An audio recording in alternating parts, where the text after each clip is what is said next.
وعلى آله الطيبين الطاهرين المعصومين واللعنة على أعدائهم أجمعين من الآن إلى قيام يوم الدين.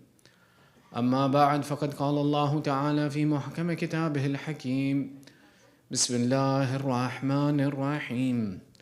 قل لا أسألكم عليه أجرا إلا المودة في القربى آمنا بالله صدق الله العلي العظيم. صلوا على محمد وآل محمد. Your second salawat for love of Muhammad wa Ali Muhammad.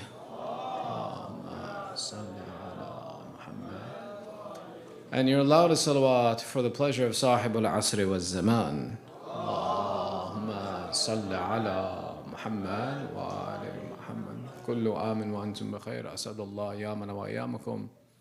My congratulations to everyone on the celebration of the birth of our fifth Imam. And it's nice to come back and see this place look so different usually. I was here in Muharram and it looked very different than what we look at now. And it's nice to have the opportunity to have a happy occasion to discuss the attributes, the qualities of Ahlul Bayt, and to learn lessons from the life of the Ahlul Bayt. Our fifth Imam's Wilada takes place on the first of the month of Rajab. Rajab is one of the Shahrul Haram, one of these special months in the Islamic calendar.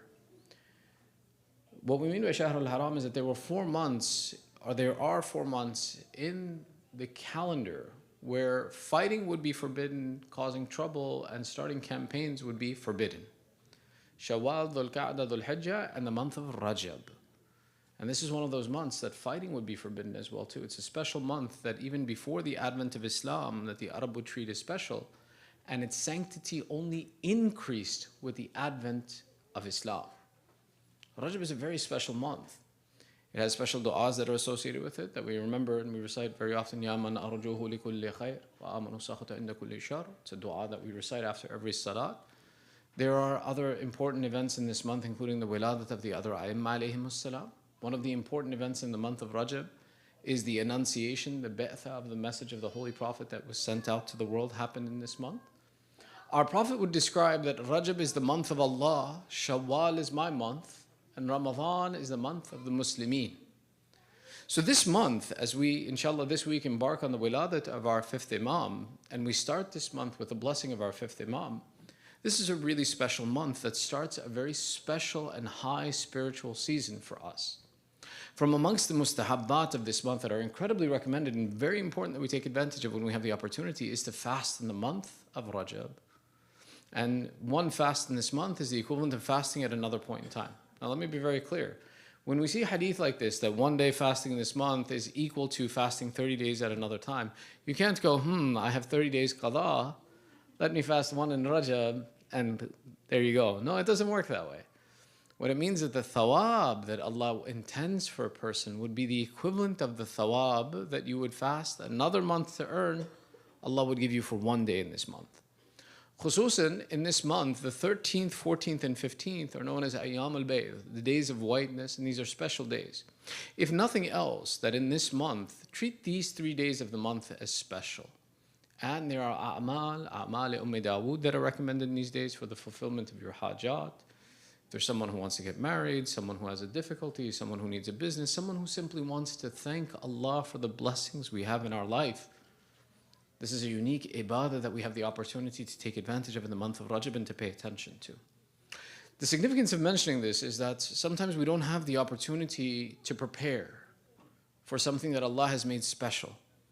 Here we have something that Allah has made special, and alhamdulillah, by the tawfiq of mentioning the barakat of our Imam, we have the opportunity to prepare and take advantage of this month. So therefore, it's worth mentioning that as Rajab begins with the mutabarrak mention of the Imam, that it's something we don't miss the barakat of, the speciality of, and the benefits of this month in our lives. Sallu ala Muhammad wa ali Muhammad.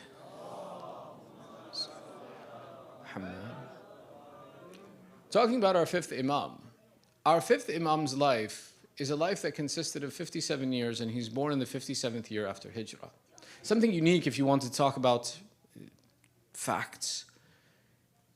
Imam Al-Baqir's life is for 57 years, and he's born in the 57th year after Hijrah. One of the easy ways to remember his age and how long his life was is it's actually tied to the year that he was born. Second interesting fact, his father also lived for 57 years. Third interesting fact, his grandfather also lived for 57 years. Imam Hussein, Imam Zain al-Abidin, Imam Baqir, all three of them, their lifespan was for a period of 57 years. And the speciality of this Imam is that the easiest way to remember the span of his life was that he was born in the year 57 and he lived for a period of 57 years. His Imamate coincided for a period of 19 years, where he was the Imam and the authority of Allah on this earth after his father. And his laqab that he's known by is known as Al-Baqir or Baqiru ilmin nabiyyin, the one who splits open, one who goes to the depth of the matter of knowledge. Tonight in our discussion we want to mention three things. One, his lineage and the speciality of his lineage. Two, the uniqueness of understanding the importance of the Imam. And three, finally, this attribute and how it is relevant to us today. And we'll split our discussion to these three conversations with your loudest of salawat ala Muhammad wa ali Muhammad.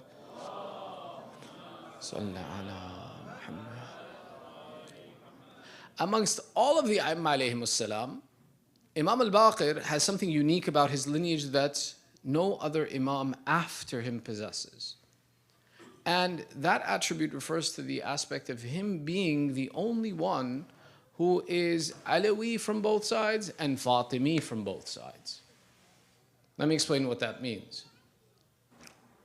When we talk about the successorship after Imam Hussein, we refer to the fact that all of the A'imma alayhimus salam, and in Ziyarat al-Nahiya, our 12th Imam explains, one of the specialities that Imam Hussein possesses for the greatness of his sacrifice in Karbala is that all of the A'imma will be the sons of Imam Hussein.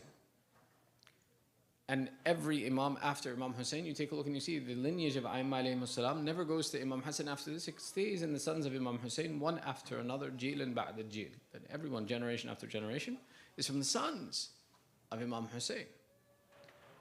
However, one interesting thing to note is who the mother of Imam al-Baqir is that the mother of Imam al-Baqir is the daughter of Imam Hassan. Meaning that from the father's side, it's true that his lineage that's mentioned is from Imam Hussein and that he continues to maintain that honor and dignity that was guaranteed to the A'imma after the sacrifice of Karbala. But he also possesses the lineage from Imam Hassan because his mother is from Imam Hassan. The only Imam to possess both parents from the children of Bibi Fatima and Imam Ali is Imam al-Baqir. And he possesses both attributes, which is why in reality we take a look and we see that after Imam al-Baqir, all of the A'imma share lineage and patronage that goes back to both Imam Hussein and to Imam Hassan. This attribute being unique, there's a few interesting points. One, when we look at it in generally, that of all of the A'imma, you mean to tell me that the only ones who thought it important that we marry in Sadat was Imam Zain al-Abidin? This concept today is very prevalent in our culture about talking that, oh, a Sayyid should only marry a Sayyid. But there's only one Imam who did this. Other than that, all of the other A'imma married into other places. The superiority of genealogy was actually an attribute of the Arab before the advent of Islam. Remember that when our Prophet came and introduced the religion of Islam, the ones who had the biggest problem were the Quraysh. And the reason that the Quraysh had the biggest problem with it was they said that genealogically speaking, we maintain a superiority over all of the other Arab. To the extent where even when they stole the rights of Imam Ali, they did it on the basis that نحن Quraysh, that we are the Quraysh. And that if we possess this genealogy, then we have a spirituality and a superiority to others, and therefore Khilafat should stay with us. Islam, when it came, intended to break this process of looking at genealogy as a source of superiority. Had there been such a superiority to this process that we need to exclude it from others, then the Ahlul Bayt would have done that. Imam after Imam after Imam after Imam would have pulled from the lineage of the Ahlul Bayt on both sides, the men and the women. When we talk about the patronage of, or the matriarchy or the matronage of Imam al-Baqir, the fact of who his mother is not because she was the daughter of Imam Hassan and that she was Alawi, and that Imam Zain al-Abidin was looking for an Alawi or a Sayyida to get married to. The selection of the mother of Imam Al-Baqir was based upon character, not lineage. So yes, it's true. His lineage is reflected in the fact that both of them are from the children of Imam Ali, and that superiority is given to everybody, that they all tie back to from both sides, the mother and the father, that all of the Imam after Imam Al-Baqir, their grandfathers are both Imam Hassan and Imam Hussein, and it can tie back to that entirely. But the superiority is not on the basis of this. If we see that Imam Zainul Abidin is married to the daughter of Imam Hassan, it wasn't because he was looking in the family, it's because there was no one in history like Sayyidah Fatima bint al-Hasan. You guys with me? We're going to talk a little bit about history, right? Everybody's all right? Sallu ala Muhammad wa ali Muhammad.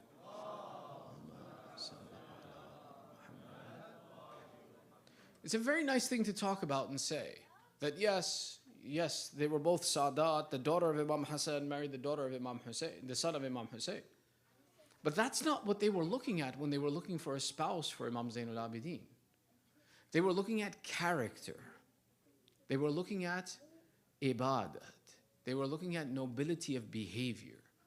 When you look at all of the marriages of Ahlul Bayt, and they look at what's the attribute, whether they be men or women, that they look for in a spouse, more than family, more than status, it was about character and worthiness of worship.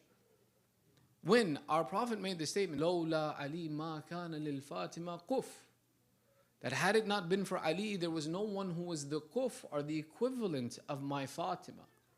Whether it be from Adam ila al-Khatim, until the day of judgment, there would have been no one the equivalent. Why does the Prophet mention this?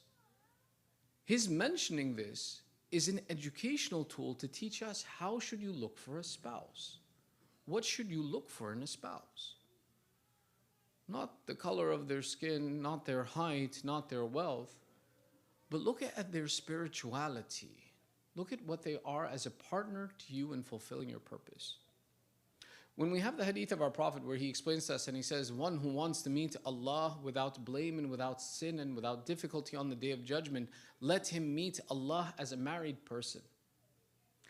That statement of our Prophet is an instruction to us to tell us that the easiest way to attain heaven is to get married.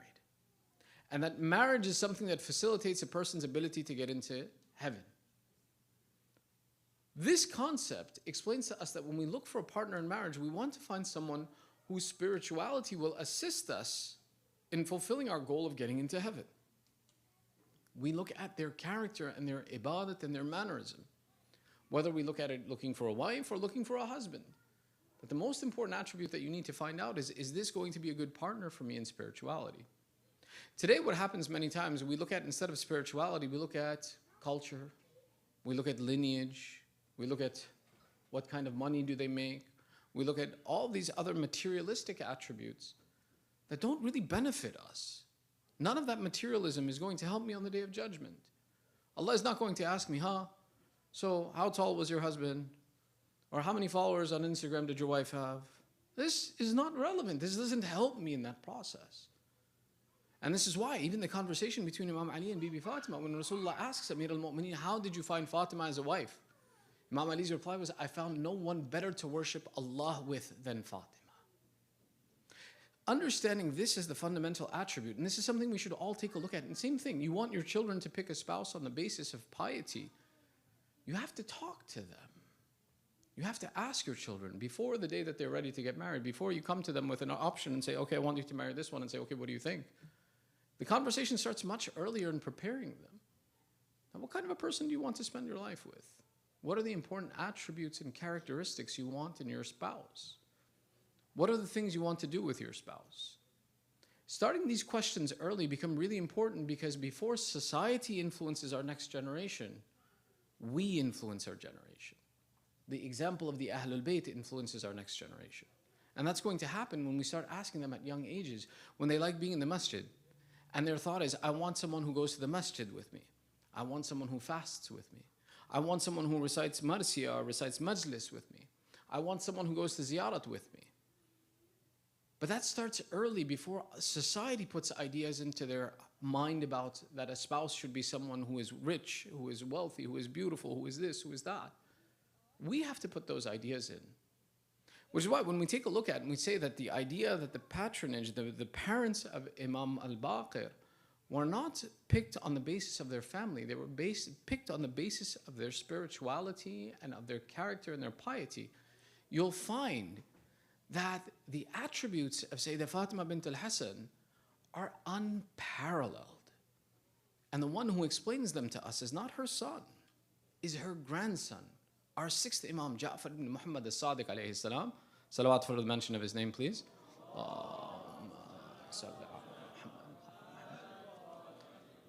Describes who was his grandmother.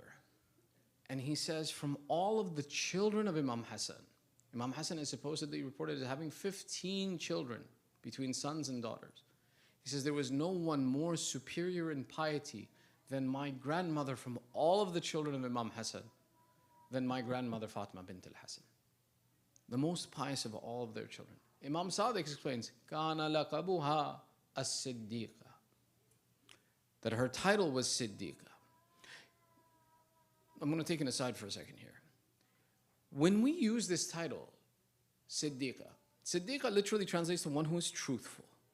But you see, truthfulness is different when you talk about the Ahlul Bayt and the children of Ahlul Bayt than anybody else. When we talk about anybody else, someone who is Siddiq or Siddiqa is someone who speaks the truth. But when you talk about the Ahlul Bayt and the children of the Ahlul Bayt, and an Imam is the one who calls them truthful, it doesn't just mean that they spoke the truth, because anybody could possess that attribute. It means that they were the ones who uncovered the reality of what that truth meant. That they understood the commands of Allah for what they truly were meant to be understood as. That they understood the ahkam that Allah prescribed, not just as a rule that they had to follow, but the why that was the rule that was prescribed to them. This is why when Imam Sadiq calls his grandmother Sayyidah Fatima bint al-Hasan Siddiqa, he's referring to her as someone who understood what Allah demanded of us, implemented it perfectly, and had absolute faith in those commands of Allah, and was able to eloquently even explain them should there be a need for it. This is what it means when the Imam calls her Siddiqa. He says there was no one better in piety. Now look from the other side. If you look from the children of Imam Hussein, and there are luminaries, great characters, but could you say someone was better than Ali ibn al-Hussein Zainul Abidin? No. It was the best marrying from the best. Even Imam Sadiq would explain the attributes that she possessed were such that Allah had given her the authority over what He had created. And our Imam narrates a story. He says, at one instance, when my grandmother was praying, the wall she was praying in front began to break and fall forward. And she said, by the command of Allah, she says, stop, Allah has not yet allowed you to fall from your place. And that collapsing wall stopped exactly where it was until she completed her prayers and moved from that location. Some, for example, will bring this and say this was an example of the possession of wilaya taqweeniya, wilaya over everything that Allah created, that she possessed. This can be an interpretation. However, what we look at instead and we say is that Allah has given the ability of authority over His creation to insan collectively. And when someone approaches the truth of knowledge, Allah increases in their relationship with what exists. So rather than to say that, for example, she possessed something from the authority an Imam possesses, we simply say that her knowledge was such, her spirituality was such, that Allah gave her the permission to have authority over that which existed. Understanding this, we start seeing the character that was possessed by the mother of Imam Al-Baqir.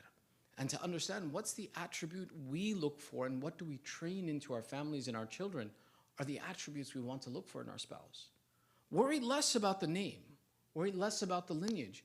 Worry more about the spirituality and the character.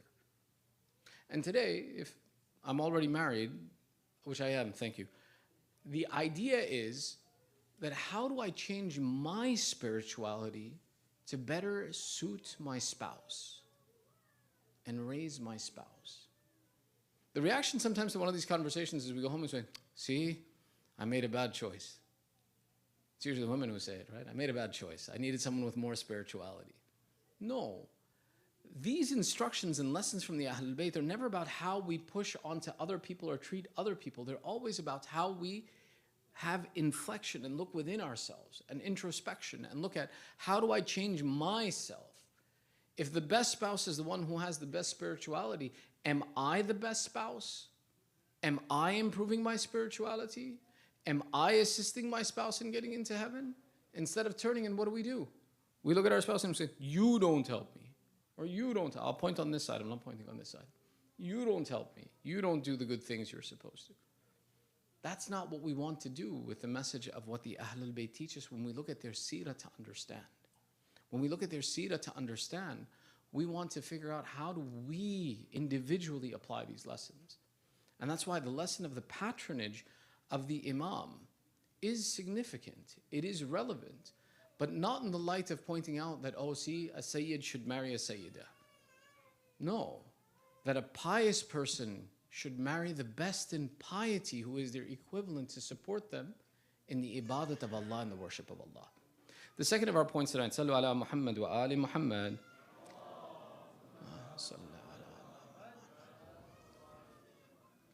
One of the interesting things that we have the benefit of today is that if you ask me, who is your Imam?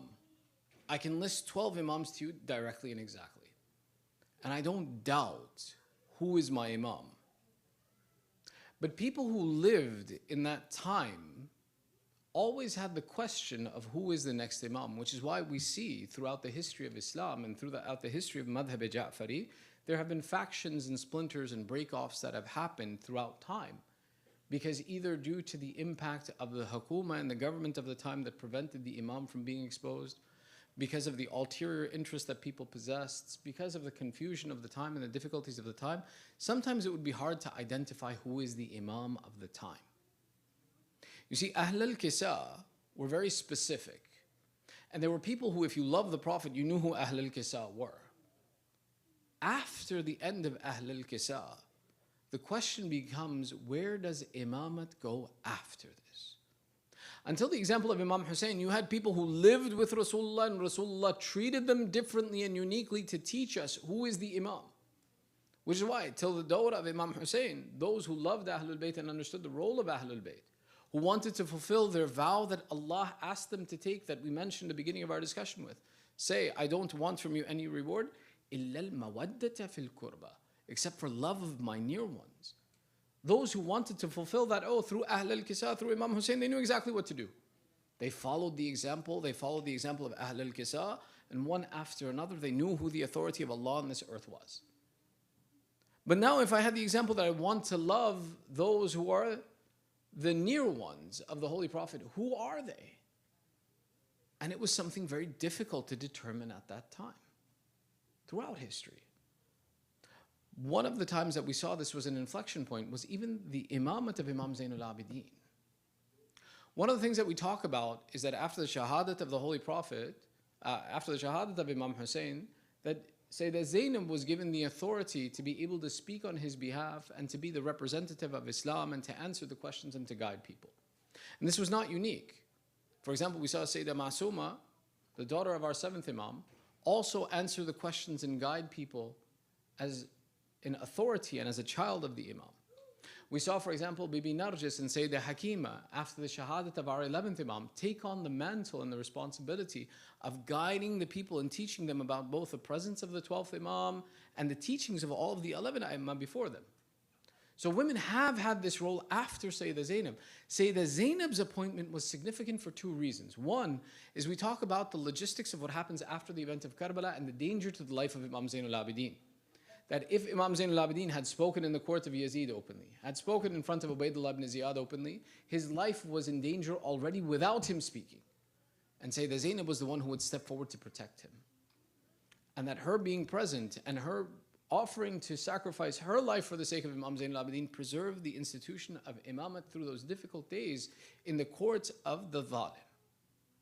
However, after that, she still spoke for the message of Islam. Why? Because when the Shia needed to find the Imam, they went to the one raised with Ahl al-Kisa to see who was her Imam. In all of history in Medina, after the event of Karbala, when all of the close family of Amir al-Mu'mineen has been wiped out, all of the major representatives have been wiped out, the example of Sayyidah Zainab persisting was one of the ways by which the Shia, when they would come to Medina, they would come to see, they would say, okay, Ahl al-Kisa are not here. But the one who is closest to Ahl al-Kisa, raised with Ahl al-Kisa, the example with Ahl al-Kisa in every situation of their life is Sayyidah Zainab. If I can identify the Imam of Sayyidah Zainab, I can know who the Imam is after Imam Hussein. This was a really critical piece for the believers at that point in time, where Imam Zainul Abidin himself, in the years after the event of Karbala, when Mecca is destroyed, when Medina is sacked, the Imam couldn't speak up openly to defend the religion of Islam. How did people know to turn to Imam Zainul Abidin? They went and they saw who was the Imam of Sayyidah Zainab, and they knew who was the Imam after Imam Hussein. So this was one protection that today we don't question as a community. We don't question what happens to the imamate after Karbala. We know for a fact that Sayyidah Zainab teaches us who is the Imam simply by the fact of even on the day of Ashura, when we see the exchange between Sayyidah Zainab and Imam Zainul Abidin, that, "O Sajjad, your father has been killed. The imamate has fallen to you. We are in a state of difficulty where our lives are in danger. What is the command of Islam?" And Imam Zainul Abidin gives her the command of Islam is a demonstration of Sayyidah Zainab showing who is the Imam and where does the authority of Allah lie after the Shahada. And for us, it becomes an authentic proof. When it comes to the life of our fifth Imam, the same thing, the fact that we know where Imamat goes is because of the authentic proofs that we possess to know and be able to defend the position of Imam. Famously, there are two sons of our fourth Imam that were the most likely and preferred amongst the people to be the leaders of the community. One is famously known as Zayd ibn Ali, and the other is our Imam, Muhammad ibn Ali. When the people found this differentiation and they found this complication of not knowing in which direction to go, it was the authentic proofs behind Imam Al-Baqir that showed where Imamat lies. And this is where we see someone like Jabir ibn Abdullah al-Ansari, who was told that by the Prophet, "Oh Jabir, you will meet a son of mine whose name will be my name, whose smell will be my smell, whose knowledge will be my knowledge. Give him my salam." And they would describe and say that in Jabir's old age, where he had gone blind, he would sit inside Masjid al-Nabawi and call out, "Ayn al-Baqir, Ayn al-Baqir, Ayn al-Baqir." Where is Baqir? Where is the one who splits apart? Where is the one who I have been told I will meet and I will greet? In this instance, they describe and say that at one point in time when Jabir, as an old blind man, is sitting inside Masjid al-Nabawi calling out like this, he stops. And he says, "I smell the scent of Rasulullah. I hear the footsteps of Rasulullah." And he meets and he introduces us to the fifth Imam, who is our Imam, Muhammad ibn Ali, Baqir ilm al-Nabiyyin. Sallu ala Muhammad wa ali Muhammad.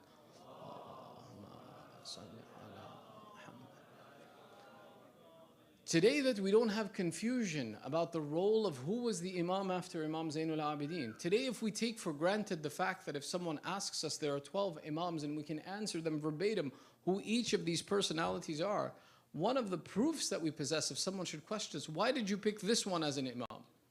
How would you defend that position? Oh, because my father told me, because my mother told me, because it was written in a book?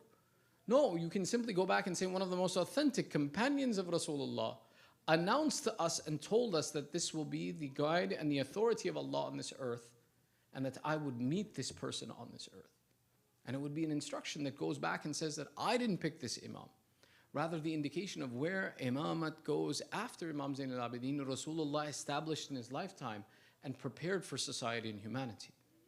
So for us, one of the important things is we take for granted there are 12 Imams and we know who they are. But there were institutions and instructions that were built out in the actions of not just the Ahlul Bayt, but the family of the Ahlul Bayt, that told us where the authority of Allah would be and what the authority of Allah would do on this earth. And which is why it brings us to the third point of our conversation, understanding the heritage of our fifth Imam. With your loudest of salawat ala Muhammad wa ali Muhammad.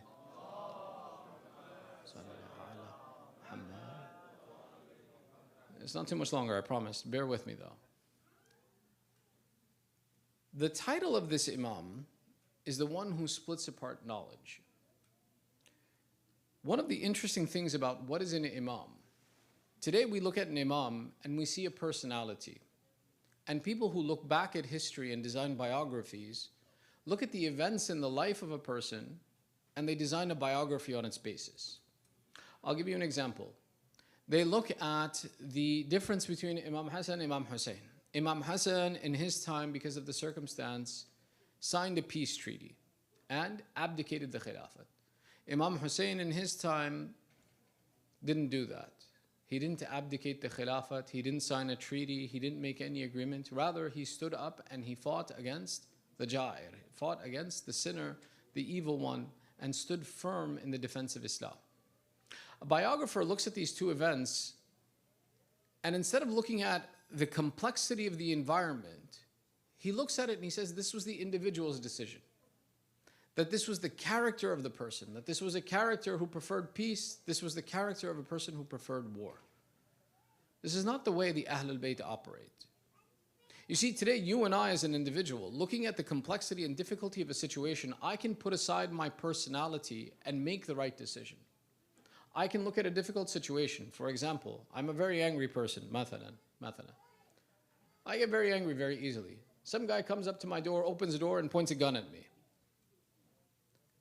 In this moment, I can say, yes, I like to be angry, but I don't want to be angry right now. So being angry right now is going to be a bad decision for me. So what do? I make the smarter decision and I preserve my life. But when a biographer looks in history, or when a historian looks back, they don't look at the history like this. They simply say, no, if he made this decision, it's because of his personality. It's not the truth. In the seerah of the Ahlul Bayt and each imam, the decisions that they made in their life have nothing to do with their personality. They have everything to do with the need of Islam in that time. The need of Islam to persist in the time of Imam Hassan was that a treaty needed to be signed. The need of Islam in the life of Imam Hussein was that Imam had to stand up to ensure that Islam remained till today and defend Islam in that situation. Which is why we who understand this about the Ahlul Bayt make the statement with confidence that had Imam Hussein lived in the time of Imam Sadiq and had Imam Sadiq lived in the time of Imam Hussein, they would have still done exactly what was needed at that time.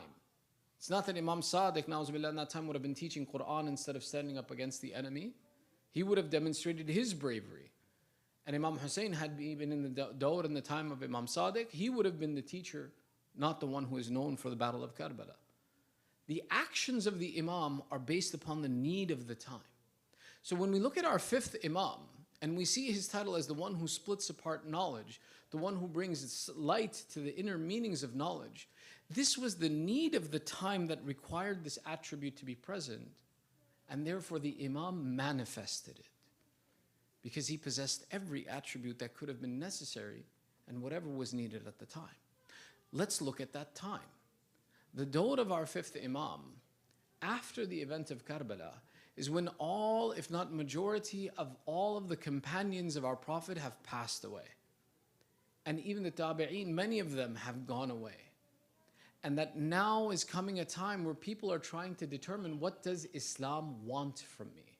How do I live my life as a Muslim? And they're struggling with the concept of, how do I apply the Quran in my day-to-day life? How do I make these verses of Quran practical and determine what is halal, what is haram, what is wajib, what is makruh, what is mustahab? In that dawr, my Imam is the one who comes forward to bring light and explanation to not just what is the verse of Quran, but what does it mean? How do we apply it? What is the significance of this hadith? What is the significance of the seerah of the Prophet? And how do we draw examples from it? Jabir ibn Ju'fi, one of the companions of our fifth Imam, narrates over 70,000 hadith from Imam Al-Baqir. And majority of them, Imam Al-Baqir himself explains that if I don't give you a chain of narrators, know that my narrator that I take from is Rasulullah, who takes from Jibreel, who takes from Allah. The dawr of Imam Al-Baqir at that time was to reintroduce the teachings of the Prophet when people were confused and didn't know what the message of Islam was, to ensure that the teachings of the Prophet persisted in the religion of Islam. To the extent where there's a conversation that after the shahadat of the fifth Imam, one of those who didn't even believe in his imamat comes to pay condolences to Imam Sadiq. And he says, Islam has suffered a great loss. We have lost that one who would narrate hadith to us from Rasulullah, though he never met Rasulullah. The fadilat of Imam Sadiq was that in that moment, Imam Sadiq put down his head, was silent for a moment, and then narrated a hadith directly from Allah. To where this man, when he leaves, he says, I have seen something strange. I offered condolences on the one who would narrate a hadith from Rasulullah without ever seeing him. And I heard a hadith from the one who narrates directly from Allah without ever having seen him. For the barakat of Imam Sadiq, one salawat ala Muhammad wa ali Muhammad.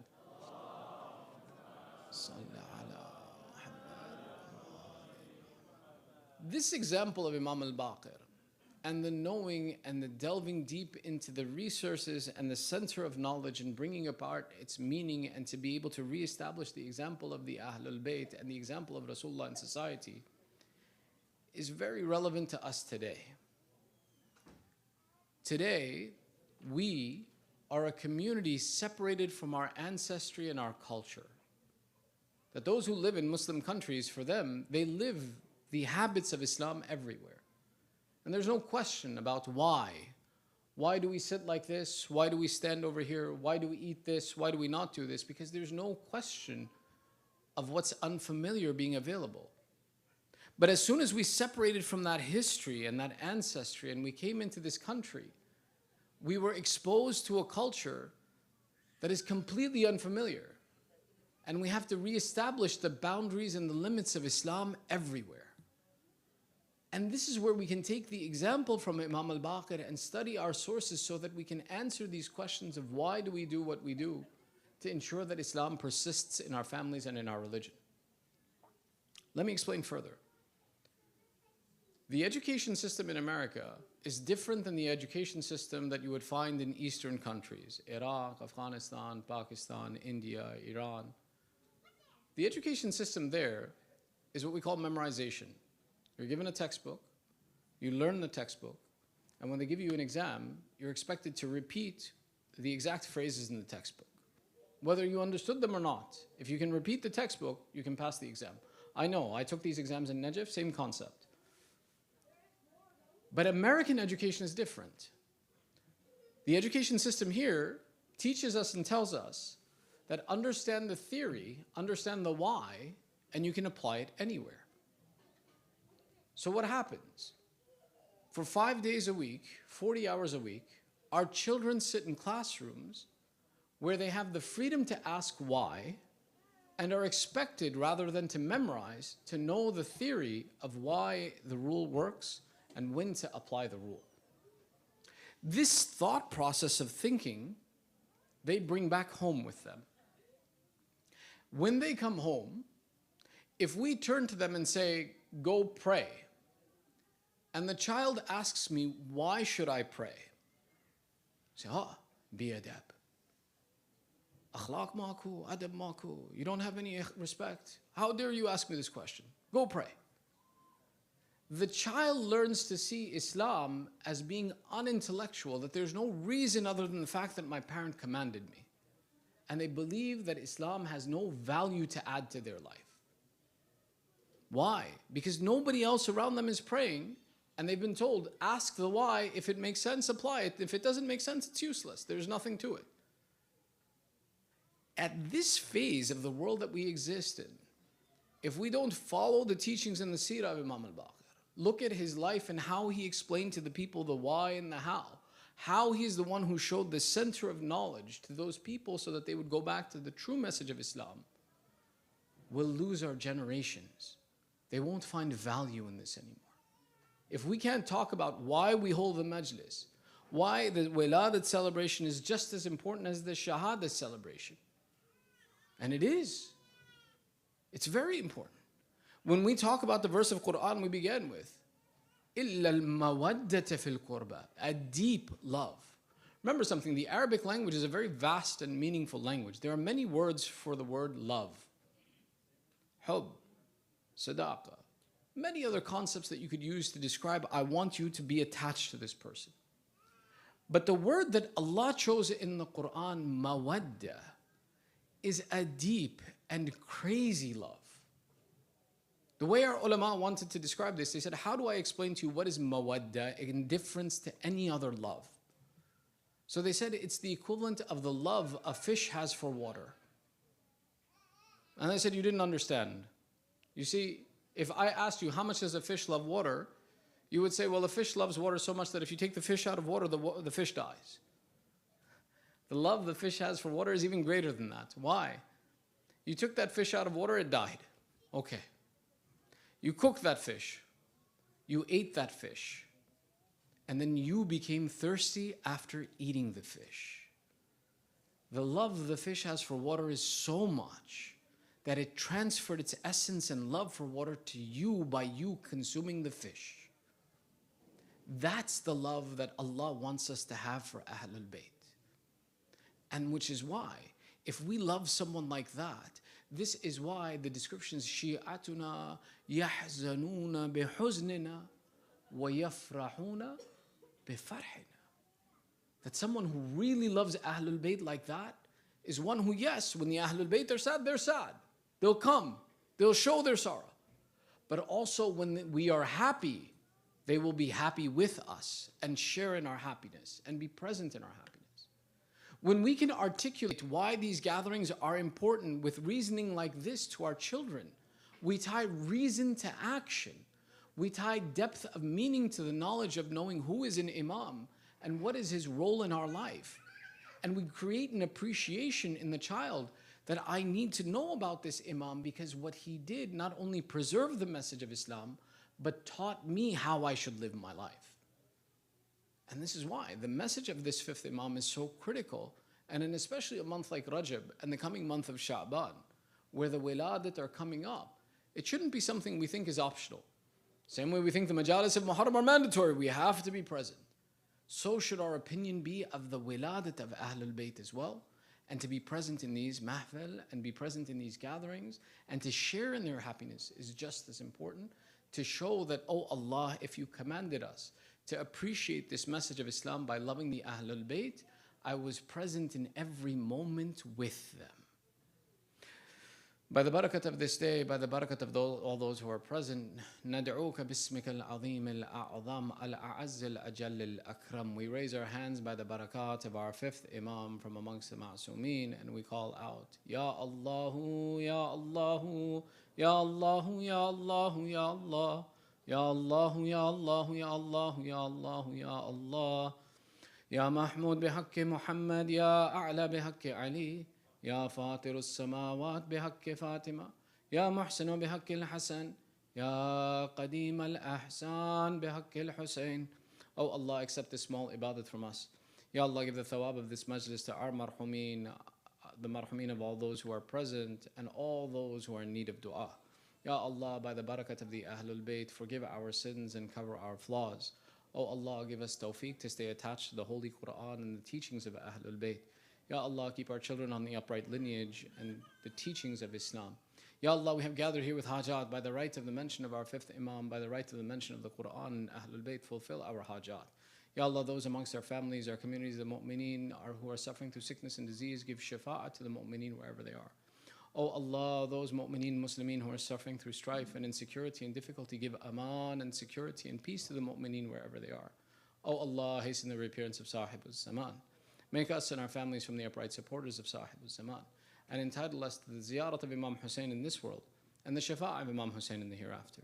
By the barakat of our Imam, I ask for 1 Surah Fatiha, 3 times Surah Ikhlas, لأرواح المؤمنين والمؤمنات مع الصلوات. اللهم صل على محمد